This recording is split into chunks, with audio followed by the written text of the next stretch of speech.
as a showrunner, as a creator of a show like this, that these would be decisions that you wouldn't take lightly, and also that these are decisions that you absolutely need. You want your audiences to almost, and I think it's the closest the audience can come to feeling the pain of what she felt. Oh, yeah. Now, obviously, after the show, you flashed forward 3 years, and which is, again, an incredibly brave thing to do, and not always something that you'll ever always see in a narrative show like this. I'm interested to know, and I'm saying this as someone that I would like to see it, will we ever see Jane on the day that he died? God, I don't know. You think we should?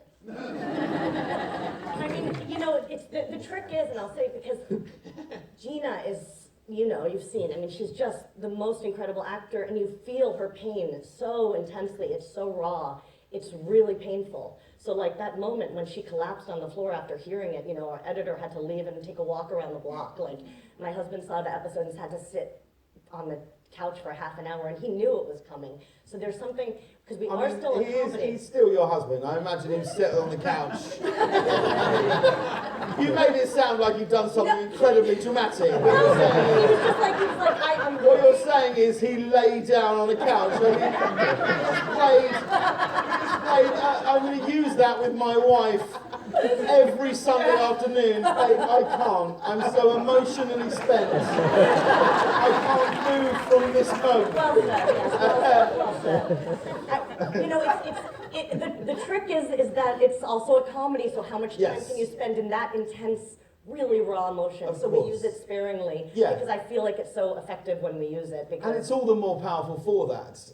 Now, obviously, the other big thing that's happened to our dear friend Jane, the Virgin, is that she is no longer a virgin. Any virgins in tonight? You liars! I need, please. If you're a virgin, there is no hope for any man on the planet.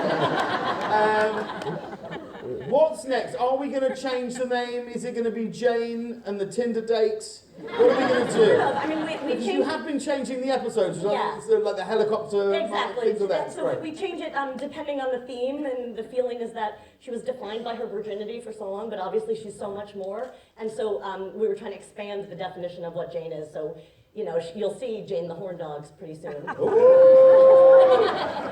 Now, Gina, for you, that flash forward 3 years is it's quite an undertaking from a character point of view to feel like you know where your character is and what it is, and 3 years is a lifetime really for how, you know, none of us are the same today that we were 3 years ago, you know, and how do you feel right now in the character playing a widow? Oh wow, I never. That is the word for it. That is the word for it. Say something terrible to me. Yeah, no, that is the word for it. You know, I also, like, I play a mother. I get to play so many different things. I'm sure Ziel can also agree.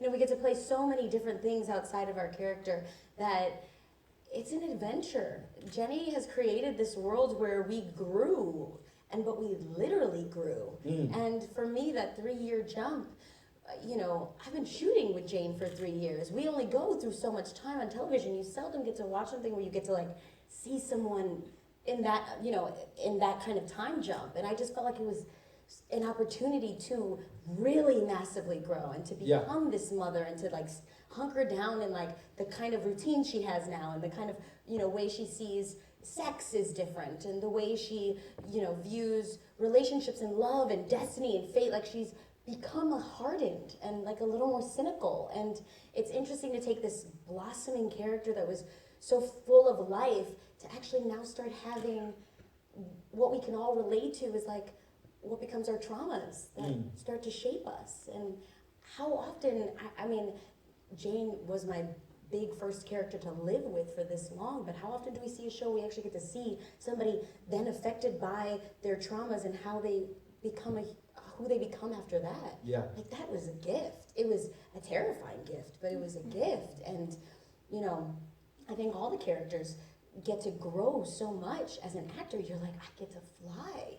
I get to do so many things outside of like what ultimately can feel like a monotonous experience. And with Jenny's imagination and our writer's imagination, we just get to do all the things. We get to work all the muscles. Yeah. We get to laugh and cry within like 45 seconds. We get to like, you know, and it's, I am literally growing because of this show. And it's awesome. It feels awesome. And these surprises that come in scripts, like, did you know that she was going to lose her virginity? Like maybe an episode before. Oh, Jenny really? keeps everything real on the wraps. Do And you? but it's also very cool because, you know, sometimes we'll read a script. Brett's like, yeah, she fucking does. Yeah, no shit, she plays her cards close to her chest. But we'll get it, you know. But how did you feel? Because obviously the show is called Jane the Virgin. That's what it says in the front. I was ready to do it. Yeah. Yes. And I was so happy that she chose to have me do it with Michael. Yeah. And then Brett Michaels, that was the irony. That was the irony. That's actually a coming up episode. That's the whole That's quite the twist. Yeah. But then, you know, we find out, like, I think, you know, Yael, when did you find out about Aneshka? Like the day before or something? When I got the episode. Yeah. I was reading the episode and I still didn't know. Really? Yeah, no, because Jenny built it up in such a smart way that basically it looked like Petra was running away. And so I thought Petra was running away. Nobody warned me. And at the end, this other character showed up. And days before, You kind of thought that your fate was to... I thought I was dying, but I always think I'm dying. I always think they're gonna kill me off. And then I checked the end of the episode every time, I'm like, she's okay. And then when, like a couple days before we got that episode, I was getting these strange looks from everybody kind of on set, whoever got it, like the different department heads were coming up to me kind of like, so, have you read it? What's happening? And I'm like, no, what? And that's why I thought I was getting killed off. And then suddenly I saw somebody with dark hair, and, you know, And you really screams. did, actually. You really I did. had no idea. Yeah, you said I know. And then I called Jenny. I was like, hey. She's like, yeah, we should talk about this. But that kind of like life, to like the way you live life, you don't know what's gonna happen tomorrow. It's like that, and it's so exciting. You're like, I don't know what's gonna happen next. I mean, sorry, Brett. I don't It just feels like all of the things, yeah, everything just says. I'm interested, Brett, because I think the wonderful thing is that you are, I think right now are the best placed person to just, because I think everyone would be keen to know, tell me about the atmosphere of making the show, because even when you're watching the show, there's some of you I've met and some of you I haven't, I watch it and think, this looks like it doesn't look like a cast, it looks like a company. It looks like a group of people that are in it. Tell me a bit about what the working environment is on the show. Well, these are the most supportive people I've ever met, like as a group in my life. I mean, seriously, they make you feel so welcome and happy, and you're not afraid to fail in front of them if you're doing a scene, you know. And so it was a good thing as an actor to do, because, you know, as an actor, you go to auditions and you meet people that you don't know, and you never know how they are and stuff like that, and it's pretty terrifying sometimes. So when you meet a group like this, you get really comfortable, and you're not afraid to fail, and it's a beautiful thing, because that's how good art happens, when you actually feel comfortable and you're not in your head worrying about what other people think of you. Well, something that we decided as a cast when we shot the pilot, we just had great chemistry right off the bat, and we had such a great time, and we were so grateful to be working on the pilot. We had no idea whether it was going to get picked up for series, but we had decided as a group that if we did get picked up for series, that we were going to keep the good vibes happening, and then we were going to keep the gratefulness happening, and then we were going to welcome whatever guests we had on our show, directors, actors, whoever, and they were going to feel welcome, and that's what we did. It's been great. Now I feel like some of that closeness is because, as you said, Jenny, predominantly, first and foremost, the show is a comedy, and will always feel like it's it will visuals, but it really doesn't shy away from tackling tough topics that lots of shows wouldn't, particularly within this format on a network like the CW. But some of the things that you have gone through and the things that you've touched upon and the stories are actually quite unique, I think, to the show. I mean, Andrew, your character's abortion this season. I mean, is it, in America is seems to be quite a sort of polarising thing, of which being British I'll never quite understand. But what the fuck is in my business? But she did it. What I loved about it, what I absolutely loved about it, and what I thought was a testament to you as an actress and you as a creator, was that she did it without guilt or shame. And how did that work? Andrew, did you, was this something you would discuss, actress and creator, or does this completely come from you, or where does that come from? Well, she let me know what was going to be happening and what to anticipate, and that was pretty much how it went down. But you know, whatever she writes, I totally trust and have confidence in. I personally was nervous about, you know, doing it. I had no problem with the character choice, but I was curious, you know, as to what how the public would react. And so I was a little nervous about that. I was nervous about doing interviews about it, because I didn't want to mix my own personal feelings into it. I didn't want to get swept up in it. But I was pleasantly surprised that we got the majority of support, and I think rightly so. And so I was just grateful to be able to be part of such an important storyline. But the show doesn't veer away from any important storylines. I mean, I sort of find, I've been thinking about the show, given its setting, the ethnicity of some of the characters, the stories that you do, the world that you take on, abortion and similar things to this. It's almost impossible to go through any day, particularly for me in the job that I do right now, to not really talk about it. But how do you feel in this current presidency with a show like this? We feel a responsibility to react to this presidency and to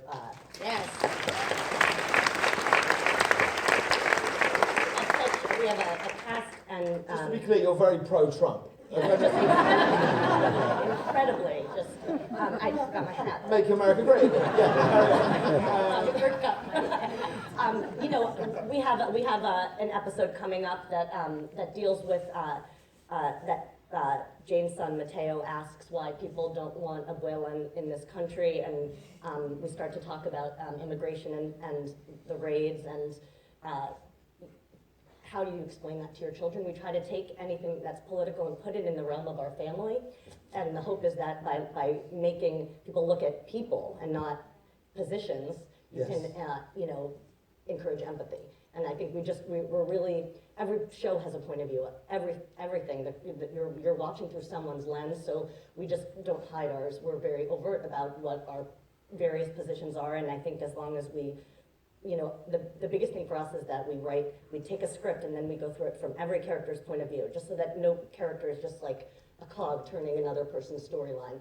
And I think that if you, in our world, if we do that, we can really get into individual feelings and not a mass of people. And I think we did that with abortion, and I think that we're getting into some big immigration stories.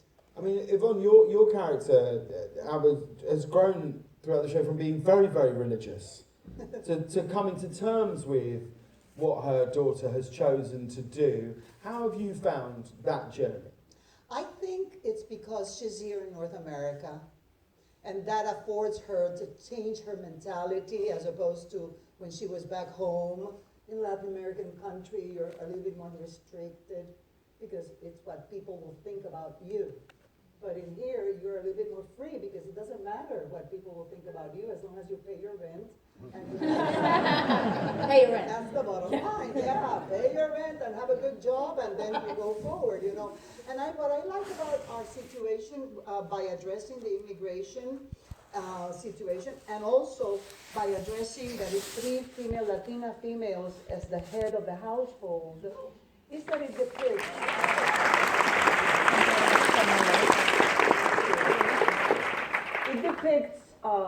the American scene. You see, this is a show that everything around us is the American scene. It's not constrained only to one group and one way of thinking, and this is right and this is wrong. No, Jenny and the writers, they just put it out there. for you to think and develop your opinion about whatever is happening. And the American scene is something that was very important for us to have as actors in North America, because very few shows depict the American scene, the American reality of the country, which is it's composed of many, many immigrants and many people from many different places. You know, it's not just American,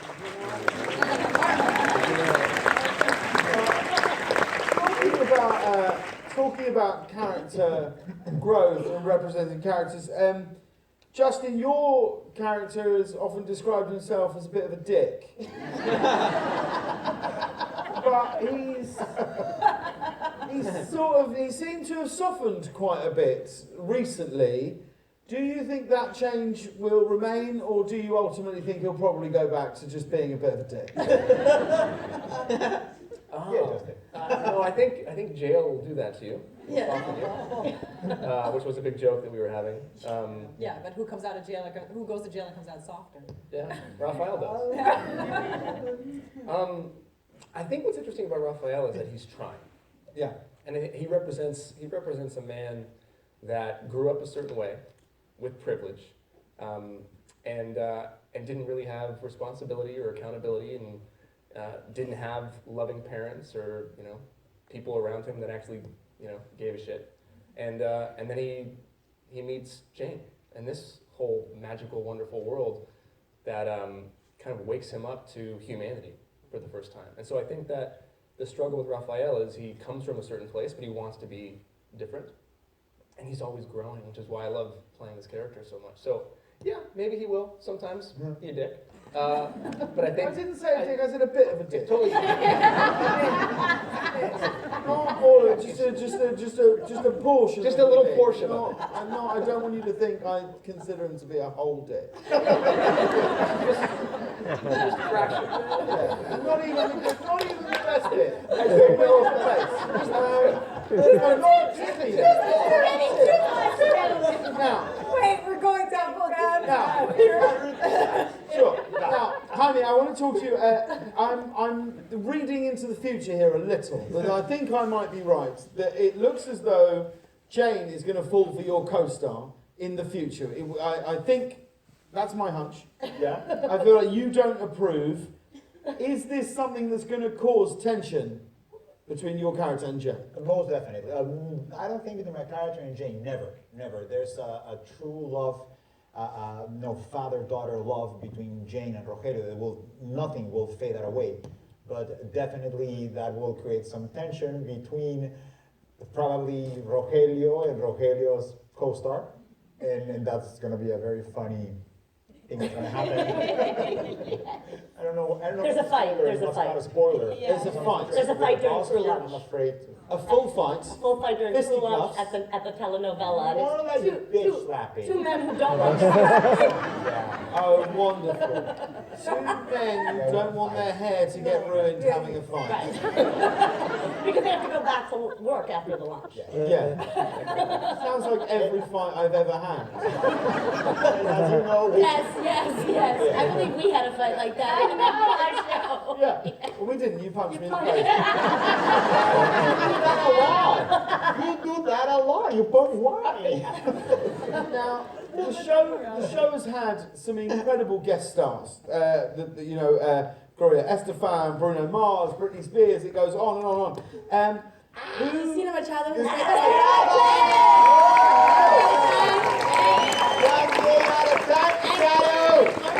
Netflix, don't miss it. I love you guys. We love you. And Gloria Calderón Keller. We're kidding. We're on our way out. Yeah, I don't really know what just happened. We just got very Latino on you. That's what Let's happened. join in with it. Now, is there anyone that you would love on the show? And who's the dream get, and who's the best person that's come into the show and joined it? Other than these two. That's just a cop-out. We had pretty We've had great. We love them all for like different reasons. Yeah. I'd love James to play a guy with Oh, a yes. star where- Telenovela You're star. the reason I'm softer, James. That's very kind, but you can't afford me.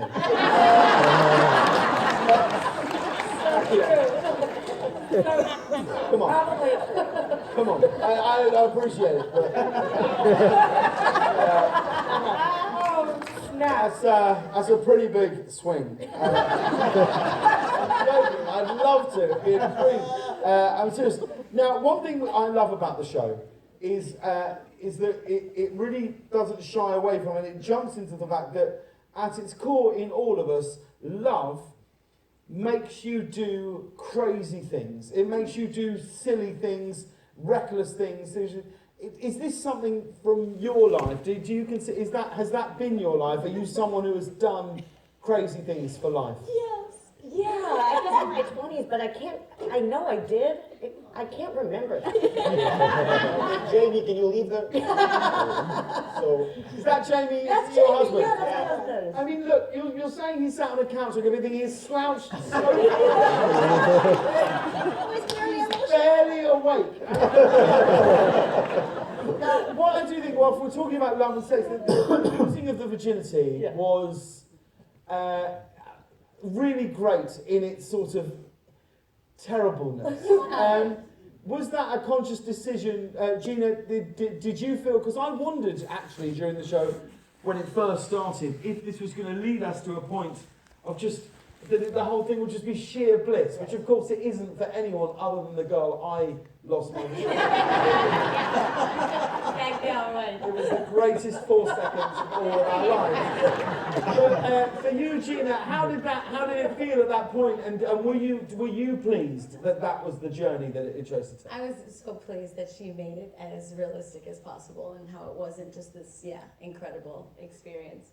And it was really easy to, this is so bizarre to talk about. It was sleep with Brent. It was really easy because we were so comfortable and it was like, it's not that, this is bizarre. It wasn't that intimate of an experience. So The show's called Jane the Virgin. I also really appreciated her decision to make it an animation, Yes. which was very, very cool when eventually they, Yeah. eventually when it worked. But I wanted it to be realistic. I didn't want it to be Yeah. ridiculous. Yeah, we're like, she's all made up. Now the characters are so passionate. They've all got something in them, a fire in them. I want to go down the line. I just want you to say as quick as you can. Do you think your character makes decisions using their head or their heart?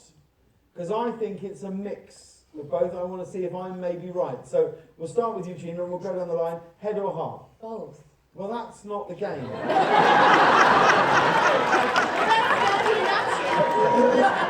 That's gotta be an option. What was That's gotta be an option, James. I felt like it was clear, wasn't it?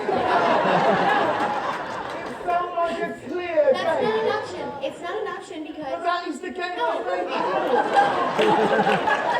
I don't play your game, James. Fine. Well, then let's not. But No. It's both. For Jane, it's both. For Jane, it's both. For Jane, she makes it. Okay, fine. From her heart first. yes, that's the right answer. Everyone in here knew that was the answer. She makes a lot. Go. art, of course. Art. Heart. And Heart. Heart.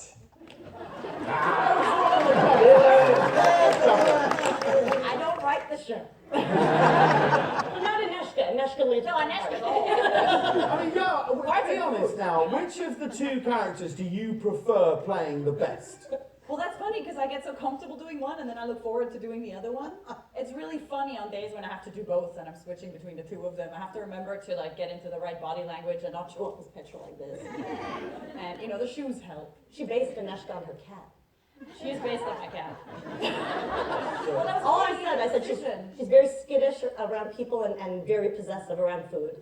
This is exactly what the conversation, when I called Jenny after reading the episode and she said, yes, we should discuss, the conversation continued with Jenny telling me, she's skittish and she yelps when people get close, and she's got like problems getting close to people, and she, you know, loves food and she eats ferociously. And I was like, I know someone like this. This is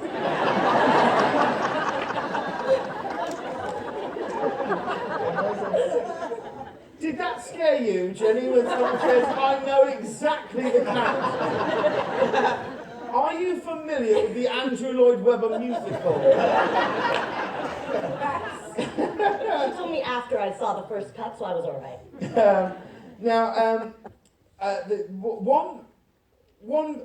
Oh, sorry, no, I had a good question here. Oh, yes, it is good. Already. Say my first barbecue. Now, will we ever see Jane truly romantically involved and moving on with someone else? Yes.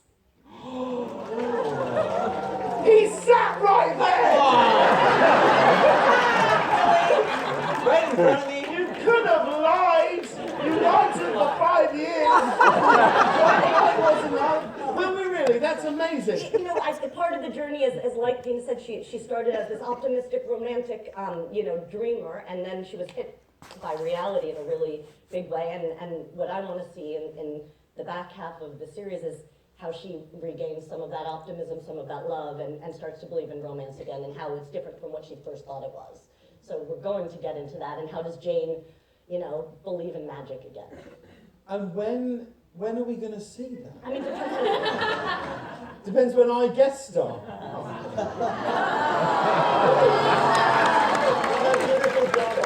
I'll do it, provided there's no animation.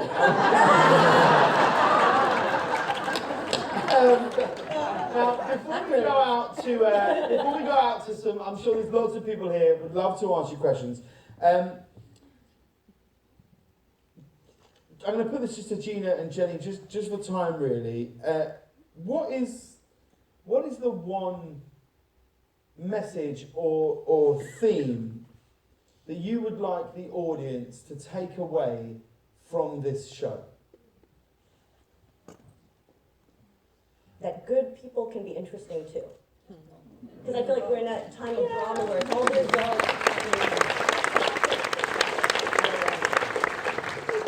Great answer. Yeah. Yeah, I thought it was a great answer. So nothing to Yeah, because I think when I first started doing the show, people were like, "You're a virgin, but you're like cool, and like guys like you." And like young girls would ask me that. They'd be like, "That's really cool." And I'm like, "Yeah, I think that what we do is we make the unpopular thought popular." And like that's what we've kind of been doing. She's kind of been doing since the beginning. So all the things that we regard in society as like, dark or evil, there is redemption, and there is like love, and there is light. And so I think she's done a really great job at allowing all of the characters to open up someone else's perspective, open up somebody else's view. So everybody has like a chance to like open somebody else to a different thought, to a new thought. And I think that's what Jane was doing. She's making this unpopular decision and conviction in life popular. And like, she's still dope, and people still think she's cute, and she still has a real life, and she still can follow her dreams. And so I think it's like, always like going up to the obstacle and overcoming. Yeah, because in the hands of someone else, there's a terrible version of this show. Do I mean that? Where Jane's got like big, bottle top glasses and, train track braces and sort of terrible thing. Like that version of this show will almost definitely, there'll be a pilot of that laying in an office not far from here, I'm sure, I feel very, very lucky to have been able to spend time in all of your orbits tonight. But I know that there are people who would like to ask some questions now. There's a microphone here. Look at you. You are not messing around. The Marcella.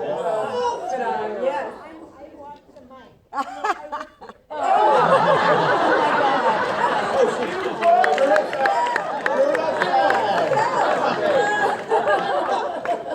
That's your job. I didn't want to win.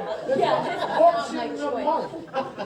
That's amazing. Now, before we get to these questions here, we do have a couple of questions from Twitter. Let me get rid of the terrible ones. Oh, here's a good one, a quick one. Are we ever going to have any clues about who the narrator is? There's so many clues already in the show. There are a lot. Are there? Yeah, and you'll find out on the last episode. Of this season, Gina? No. Yes, at the end Of the series. Of season 14. Hey, I'm just securing the job. Just securing the I love that. Let's have a question right here. Okay, well, you kind of stole my thunder, but I'm still going to ask my question. I love you guys. I love all of you. But the narrator, hands down, is my favorite character. Yes. And I wanted to know more about the writing, how you decide how much to reveal, because there's always a little tease here, a little take back there, but also the added commentary of basically expressing what we're feeling when we're watching adds so much more enjoyment to the show. The show is great, but without that narration, it's a completely different show. Yes. And I don't know if Anthony Mendez is here, but He's not here, but Anthony Mendez is. He's everything. We were amazing. And He's like Banksy. He might be here. He might be dressed as a sailor. Go for it. What's your question? So happy to be here. Yay. Question: are we going to see Rogelio grieve Michael? We have yet to see or hear him say Michael. you know what? Episode 16 coming up. You'll see that. I think, yeah, that's, Jenny gave us a little bit of each character will go, you'll see a scene that will help you understand how their grieving process was when they lost Michael. So that's going to happen in episode 16. Okay. Yeah, coming up. As best friend. Yeah. Thank you. Good. And you know, that question was a good one, James, because everybody that All watches right. the show, Why because everybody that watches the show, they know that the real love story of the show is Rogelio and Michael. This is true. All right. Yes. Hi. Two parts, quickly. One is, I had the show for the Matchmaker, I'm a matchmaker, and I remember tweeting somebody about it, and then the episode came, I don't know, a month later or something, so I was like, yay, this is so cool, and I'm sitting right next to her, which is how bizarre it happened today. And the second thing, the subtitles. Both my husband and I are blind, so we literally have to sit like this close to the TV on the edge of our bed to watch it, because we can't read any of it. Can you make it darker? Bigger? Amazing. Yeah, I mean, I wear glasses, I'm like this to the TV. Can you just make them black or this? You might not notice there's no black on our show, no black or red. It's a pastel fun, so I can't make them black. But we do, in the edit, we are always looking and adding drop shadows. Oh, maybe. But hang on. You also said you're blind. Then you said you're not. Do you know what being blind is? You can't go, me and my husband are blind. We can barely read. If you're blind, you can't read it. I'm just giving you this as a tip for life. Tonight, just go, oh, my eyes struggle at night. I get super close to people, like really, really close. No, I'm kidding. It's not a show you can watch and text or whatever, because there's a lot of reading. Yeah. Thank you so much. This lady here with wonderful hair. Well done. Thank you. I'm Jane. I'm 16 and I am a virgin.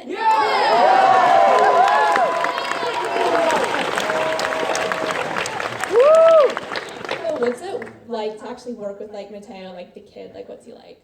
Oh, he's incredible. You know, Aiden, the one that played the 1.5-year-old, he was like the love of my life. I mean, that little boy was a dream come true. He just, literally, you would say action and he would stop like babbling or making sounds, and then they'd say cut, and then he'd be like, and you know, it's like, this kid is a prodigy baby. And then we flash forward to 4-year-old Joseph, who plays Mateo now.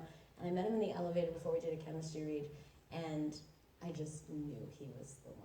I mean, this kid is He reads better than some of the adults at the table.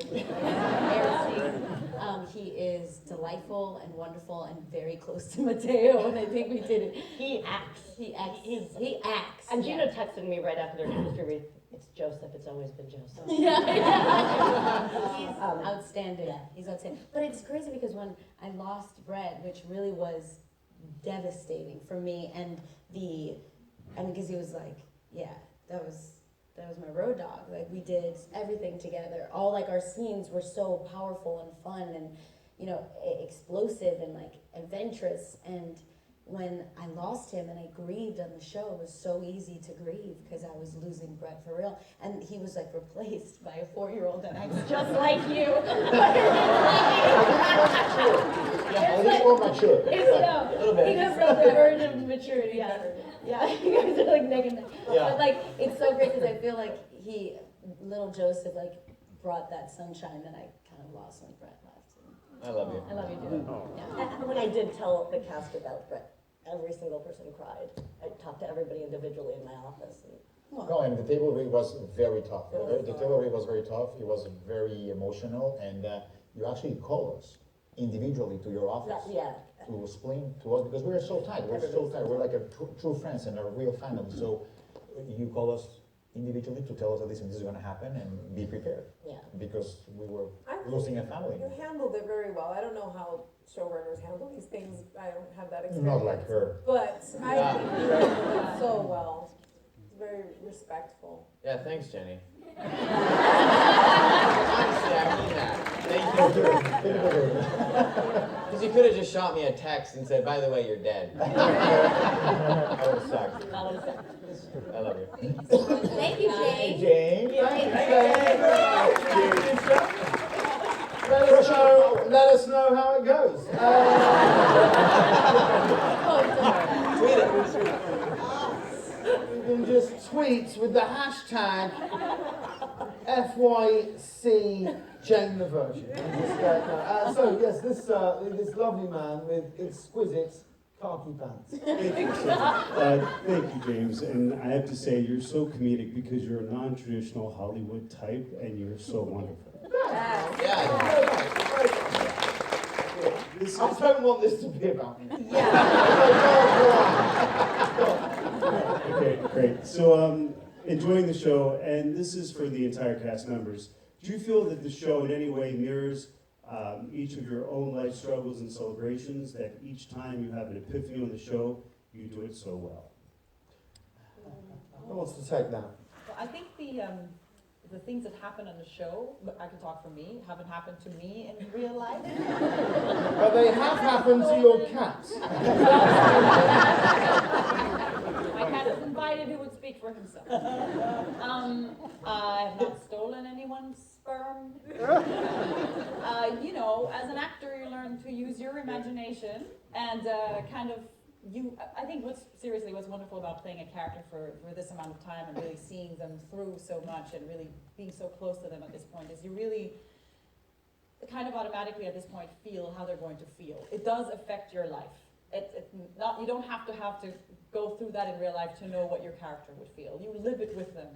And I think, you know, Jenny's brilliant writing keeps it so down to earth and so realistic, even when we're thrown into these huge telenovela situations, that it's very easy to relate to. Some of the writing. Some of the like realities that Jane goes through are very real and not so much out of the like extreme or the telenovela world, and they greatly do affect me at times where like I need to shake it up because I'll be playing her 15 hours a day, 5 days a week, and you do have to shake a little bit of it. But to say that, I would say that I'm extremely lucky to play a character that I wish I was more like in real life. Like her patience and her kindness and her honesty. Like, I'm not honest, I'm a liar. Fucking liar. No, I'm kidding. But it's Well, that bit when you said I'm kidding was a lie. Even at the moment that you found honesty, you had to lie. Point being that it's a really great character to have to, you know, that does cling on to me. So I feel very lucky in that respect. But some of the things that we go through, you know, especially for Jane this past season, it was like, ooh, you gotta like oh, that's not my life, that's not me, like I'm not grieving someone's death, you know, and that's like a real thing to shake off, because you're like, what? Well, I have a story real quick. You know when we got that cat? Yeah? Me and my Wizards the girlfriend, third? 2 days before you wrote that episode, we were talking about getting a cat. And 2 days before, like 3, maybe 4, I'm just guessing. But 4 days before we moved in, Jane and Michael moved in together, my girlfriend moved in together with me, so it was like trippy. We had that conversation. Yeah, I was like, what the hell's going on? Yeah, life imitates. Get out of my head, Jenny! Thank God you're still alive.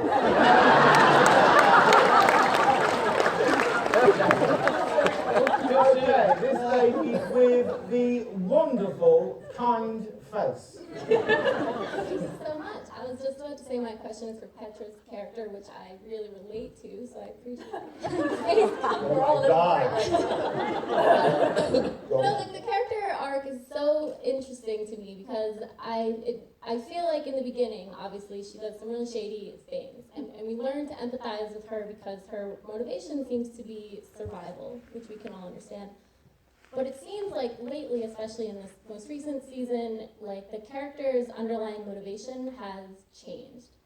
And it seems like maybe she's now more motivated by love than survival. And I'm curious, do you think that's true? And at what moment did that happen? And then would Petra still do some of the shady things she did in season 1, like stealing sperm, etc.?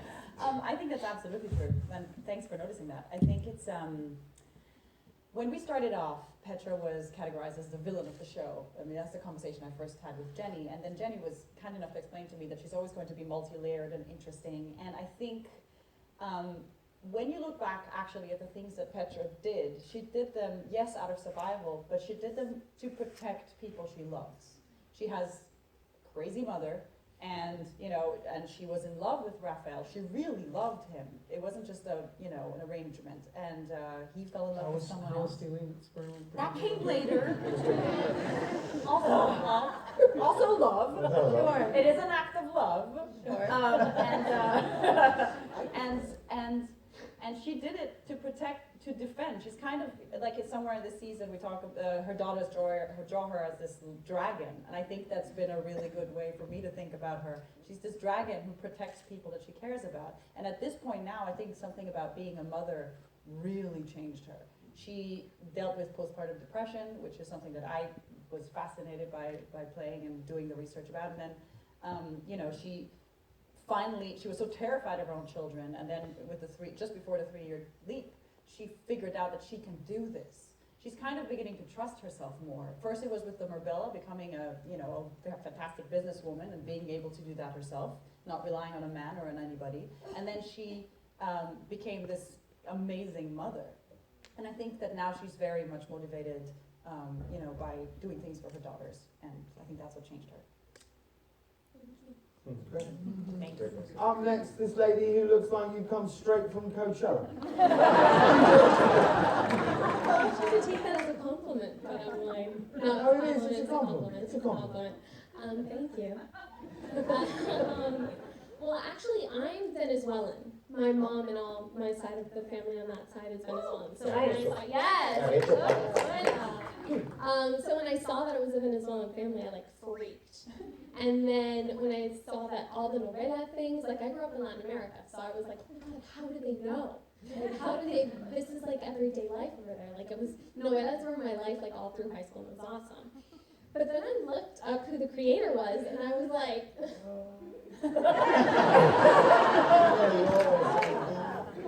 Ermin? It just didn't really sound, so and I was super excited regardless, I didn't care, and I loved the whole cast, and you guys are family, but I was a little bit how did where does all this come from? Where does your inspiration come from? Because are you secretly Venezuelan? I approach this as I'm going to write, I'm not going to write about everyone. I'm going to write about Jane, who's the daughter of Zoe, who's the daughter of Alba, and I'm going to create those characters and write about women. And I can, I've said this before, but I write men all day long. I have much more in common with a really type A, woman who has mother issues than I do. You know, so I sort of tried to approach it as I'm writing characters, and then I tried to make sure that I'm always listening and reading and doing a lot of research. And I have a telenovela writer who's been on our staff from the beginning, and whenever I say, would we do this? And she'll say, no, you have to do that. That is very telenovela. And I'm always like, okay, we will do that if I ever have doubts. And I have this amazing cast, and I have to do a lot of listening. I did a lot of research into telenovelas, and then I tried to just write people and make sure that it was specific people. And I think that's why Jane works so well in finally showcasing a Latino family that is here in America, because she did just write for people. And that is our story. Our story is no different than anybody else's story. Just, you know, we constantly talk about diversity and representation, how to, like, you know, how do you take this brown girl and put her into this story? It's like, you just write the story, and she just happens to be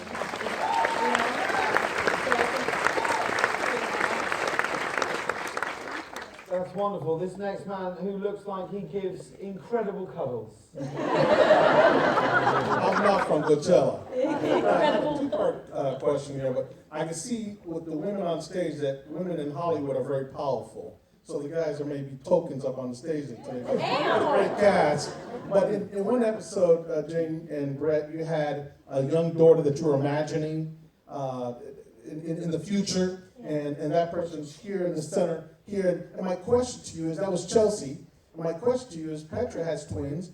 In your future relationship, are you going to have twins? Because they are identical. You're trying to get your kids cast right now? Oh, yeah, why not? I was trying to jump out. I was like, where are you going then? You've come here to pimp your own children. But I just thought that being that it was God damn, if you didn't give such good cuddles. We might be at our twin capacity. I mean, we have so many twins. Yes. We've had maybe 3 sets of twins. Yeah. But you never know. You never know. You never know. I'm going to call you, get back up there, you rascal. Now, this lovely lady with shoes, what are they, gold? I don't know. They look like little weapons. Well done. What is your question? Well, I graduated from University of Miami, so I'm very happy that you incorporated that into the show. And you wore the UM shirt. Yeah. So tell me about your decision to actually film the show in Los Angeles rather than Miami, and is the hotel based off of a certain hotel in Miami, such as Fontainebleau? I did definitely had a lot of inspirations, Fontainebleau and the Soho House and all the decor. The decision to film in LA was, you know, we all live here and we can't afford that. And you know, just say, it wouldn't be that practical for us to film in Miami. We're also a show that we're not like hyper realistic. I feel like our show, Brad Silberling, who directed the pilot and who's here, and also Brad! Early on, he described the show as like a fairy tale with a lowercase f, and that's always stuck with me, that it's like it's real world adjacent. Yeah. So our show is always, we're inside so much. I mean, we hardly go out. We go out, you know, once in a blue moon, but our show is not exactly Miami. It's our version, our romanticized version, telenovela version of Miami. So the Veritas wasn't the most critical. And we're going to, let's have this one, he stood there this whole time. You're gonna, the lady will go back, this lovely man. No, you've stood there the whole time, you've come. He doesn't have, he works here too. Oh, you work here as well?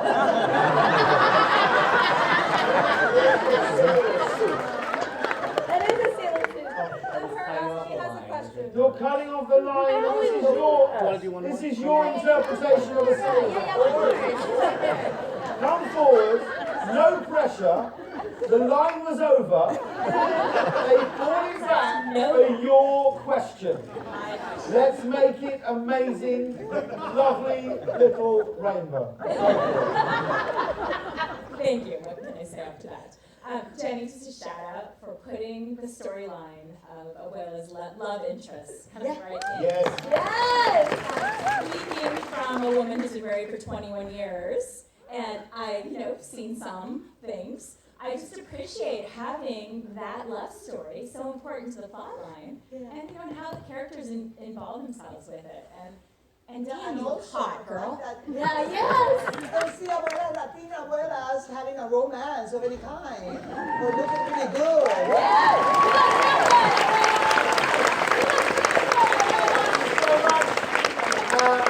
Ladies and gentlemen, thank you for being here. Thanks for coming.